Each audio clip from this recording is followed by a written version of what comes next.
President Volodymyr Zelensky returned to the White House on Monday, August 19, 2025, for what may be the most critical meeting of his presidency so far. This time, he wasn't alone. Moments before the meeting began, French President Emmanuel Macron, Italian Prime Minister Giorgia Meloni, UK Prime Minister Sir Keir Starmer, European Commission President Ursula von der Leyen, and several other European leaders all arrived unexpectedly in Washington, D.C., a sudden and coordinated diplomatic move that caught even U.S. officials by surprise. Their goal wasn't simply to show support for Ukraine. According to multiple diplomats who spoke to the BBC, those European leaders rushed to the United States to stop President Donald Trump from shifting America's position in favor of Russia, following his meeting with Vladimir Putin in Alaska only a few days earlier. After that meeting, Trump publicly dropped his previous requirement that a ceasefire must take place before peace talks could begin, and analysts say that one decision triggered alarm bells in every European capital. Inside the East Room of the White House, those concerns were made very clear. Macron was overheard on a hot mic telling Trump that one step in the wrong direction could mean a capitulation. Trump, in return, was heard telling him, "I think Putin wants to make a deal for me. You understand that?" According to the Kremlin, Putin and Trump had also spoken for 40 minutes by phone on Monday morning, further fueling European fears that a back-channel agreement may already be taking shape. What really shocked the European delegation was that Trump expressed doubt about whether a ceasefire is even necessary before talks begin. He told reporters directly, "I don't know that it's necessary." That stands in total contrast to Ukraine's long-standing position, and one European diplomat immediately responded by saying, "This is a moment of extreme jeopardy." The German Chancellor, Friedrich Merz, offered the most direct rebuttal, telling the entire room, "I can't imagine that the next meeting would take place without a ceasefire. Let's work on that, and let's put pressure on Russia." Zelensky himself chose not to repeat his earlier calls for a ceasefire, which some observers believe was a strategic move to buy more time, rather than openly challenge the U.S. president in front of the other leaders. And that's when the conversation turned toward security guarantees. Trump told Zelensky the United States would help guarantee Ukraine's security after the war, but did not clearly explain what those guarantees look like. When asked whether U.S. troops could be involved, Trump refused to rule it out, simply saying, "We'll be involved. We'll give them good protection." Those were the strongest words he has ever used on the issue, and the first time he publicly suggested that American military support inside Ukraine might actually be on the table.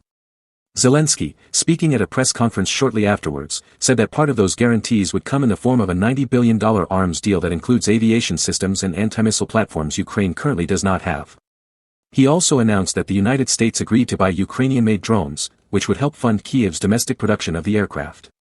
Zelensky estimated that the technical details of the new security guarantee would be finalized within 10 days. Privately, European officials say that verbal promises are not enough, and that any agreement will need permanent, written commitments backed by actual military hardware and shared intelligence, not open-ended political statements. Aware of the tension, Zelensky spent much of the Oval Office meeting carefully trying to build rapport. Instead of wearing his usual military outfit, he arrived in a dark business suit. Invitation, and thank you very much for your efforts. President Zelensky, you look fabulous in that suit. I said the same. Yeah, you look good. I said the same thing. He opened with 6 separate thank yous in the first 5 minutes of the meeting and personally handed Donald Trump a handwritten letter from Ukrainian First Lady Olena Zelenska, asking him to pass it along to Melania Trump. The gesture appeared to be well received and even drew a nod and a brief smile from Trump. European leaders followed the same strategy. NATO Secretary General Mark Rutte warmly thanked Trump for bringing everyone around this table. Italy's Giorgia Meloni said that something had changed since the Putin meeting, suggesting that even Russia might now be more willing to negotiate because of Trump's pressure. But the European delegation also made it clear that their own national security is on the line, not just Ukraine's. Macron said it in the bluntest way, "When we talk about security guarantees, we're also talking about the security of the European continent." Behind the scenes, diplomatic staff are now trying to slow the pace of negotiations and stop any forced land swap discussions from emerging before a ceasefire is agreed.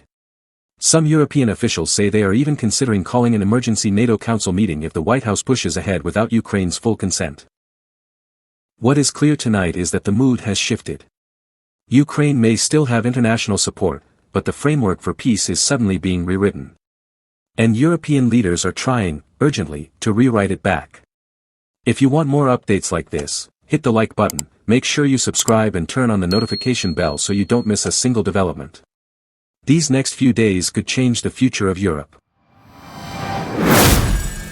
A shocking case has just emerged from Indonesia, where a 42-year-old woman from Peru, identified only by the initials NS, has been arrested in Bali and charged with attempting to smuggle large quantities of cocaine and ecstasy into the country, hidden inside her underwear and even inside a sex toy that, according to police, had been inserted into her body. Authorities say the woman arrived at Ngurah Rai International Airport in Bali on August 12, 2025, traveling on a flight from Barcelona with a stopover in Doha.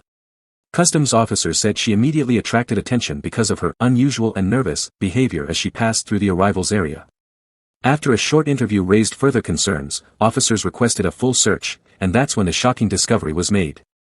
According to Radiant, the head of Bali Police's narcotics unit, officers found 6 small plastic packages, wrapped tightly in black duct tape, hidden inside her green bra, and 3 more packages concealed in black underwear. But the most disturbing discovery was still to come. Radiant told reporters that a sex toy, which had been inserted into her body, was also removed, and that toy had been filled with additional narcotics. In total, officers recovered 1.4 kilograms of cocaine and 43 ecstasy tablets, with an estimated street value of roughly $70,000, about £52,000. During questioning, the woman reportedly confessed that she had been contacted through the dark web in April and was promised $19,000 if she successfully transported the drugs into Indonesia. Police said she has now been formally charged under Indonesia's extremely strict anti-narcotics laws. Under current legislation, smuggling more than 1 kilogram of cocaine can carry the death penalty. Although Indonesia has unofficially paused executions since 2017, authorities repeatedly warn that the law still allows for capital punishment in serious drug trafficking cases. This arrest comes just 1 month after 3 British citizens narrowly avoided the death penalty for a similar scheme involving cocaine disguised as angel powder. Indonesian officials say this latest case shows that international traffickers are still targeting the country, despite its reputation for some of the harshest drug laws in the world. As of tonight, NS remains in police custody in Denpasar, wearing a bright orange prison jacket and a black balaclava when she was brought before the media. Officials say investigations are still underway to identify the other members of the drug network she claims to have worked for. If you want more major global stories like this, hit the like button, subscribe, and turn on the notification bell so you don't miss tomorrow's update. A disturbing security case is unfolding in Washington, D.C., involving a woman who allegedly threatened the life of the President of the United States. According to court documents, a woman named Nath Jones contacted Secretary of Defense Pete Hegseth and wrote, "Please arrange the arrest and removal ceremony of POTUS Trump as a terrorist on the American people from 10 a.m. to 2 p.m. at the White House on Saturday, August 16, 2025.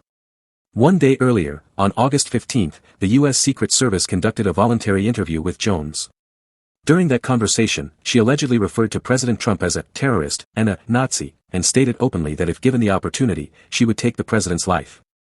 She even added that she had a bladed object and described it as the weapon she planned to use to carry out her mission of killing the president. Jones reportedly told agents that she wanted to, quote, avenge all the lives lost during the COVID-19 pandemic, which she blamed on President Trump and his administration's policy on vaccines. Despite that warning, Jones later joined a public protest demonstration on August 16 that began at DuPont Circle and circled the White House complex. After the march, the Secret Service interviewed her a second time.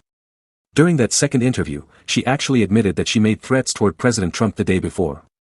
However, she claimed that she no longer had any present desire to harm the president. At that point, law enforcement made the decision to arrest her.